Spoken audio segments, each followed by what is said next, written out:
Jérusalem, nous retrouvons Olivier Granelik. Ce matin, Olivier, Benyamin Netanyahou n'a pas encore été nommé officiellement par le président pour former le prochain gouvernement, mais la presse israélienne parle dès à présent des promesses électorales que le futur Premier ministre va devoir tenir.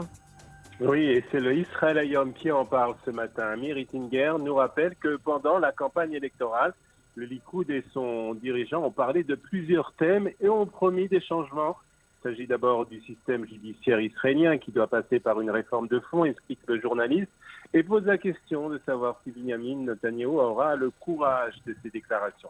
Concernant les habitants du Negev et du nord du pays, ils s'attendent eux aussi à des changements et à un retour de la gouvernance israélienne dans ces régions. Quant aux habitants de Judée-Samarie, ils demandent une amélioration des infrastructures dans les nouvelles implantations Judée-Samarie. Et puis enfin, tous les Israéliens s'attendent à une hausse du pouvoir d'achat, une baisse des prix, particulièrement des prix du logement. C'est ce qu'explique ce matin l'Israël Hayom. Et pour assurer une coalition stable, Benyamin Netanyahou doit s'engager à de nouvelles promesses qui sont coûteuses pour le contribuable israélien. Oui, c'est le Yediot Ahronot qui nous l'annonce ce matin dans les pourparlers qui ont débuté avec les différentes composantes de la coalition. Benyamin Netanyahou a accepté déjà de répondre aux demandes des partis orthodoxes et le budget des yeshivot sera multiplié par 2 et même un peu plus, Ilana. Ça sera de 1,2 milliard de shekels à près de 3 milliards de shekels. C'est le prix à payer pour une coalition stable, explique ce matin le Yediot Ahronot. Et puis pendant ce temps, au chapitre diplomatique, les dirigeants de différents pays continuent de féliciter Benyamin Netanyahou pour son élection. Oui, le Maariv nous apprend que c'était au tour hier du chancelier allemand d'appeler le futur Premier ministre israélien.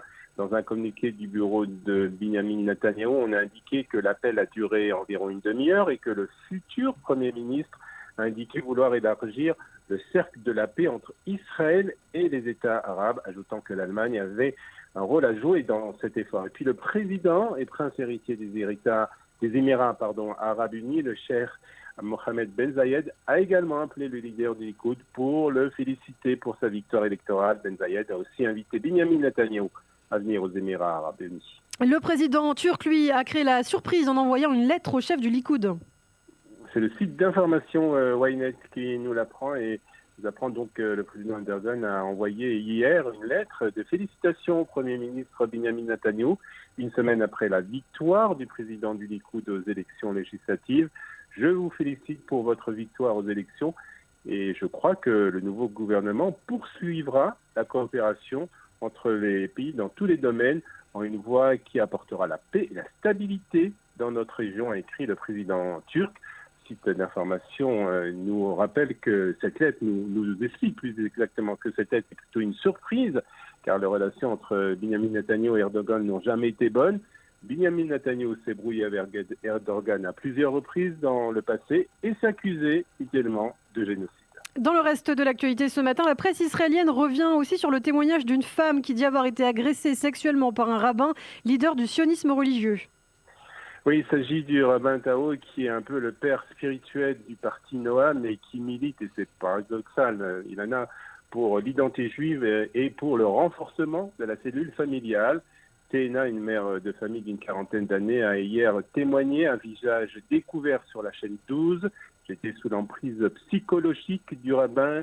Elle m'a fait du mal à plusieurs reprises quand j'étais petite et même après que je me sois mariée et soit devenue mère, a raconté la femme, expliquant que sa famille avait toujours été proche du rabbin Tao. Elle a également confié avoir subi une énorme pression de la part de son entourage afin de garder le silence, tandis que beaucoup de gens rejetaient ces affirmations du fait que le rabbin Tao était puissant et connu. Le Yediot Ahronot ajoute qu'une enquête a été ouverte et que de nouvelles femmes se seraient manifestées pour raconter avoir été elle aussi victime du rabbin Tao. Et puis enfin, nous terminons par une bonne nouvelle pour les supporters israéliens de football. Ils vont pouvoir se rendre à la Coupe du Monde sur des vols directs. Oui, toute la presse israélienne en parle ce matin. Les Israéliens pourront emprunter des vols charters entre Israël et le Qatar pour la Coupe du Monde de la FIFA qui doit se tenir fin novembre. Il s'agit des premiers vols directs de l'histoire entre Tel Aviv et Doha.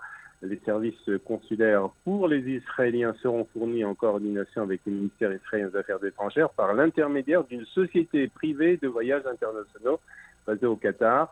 Nous sommes ravis qu'un accord ait été conclu pour que les supporters israéliens et palestiniens puissent se rendre au Qatar et assister au match pendant la Coupe du Monde, a déclaré le président de la FIFA, Gianni Infantino.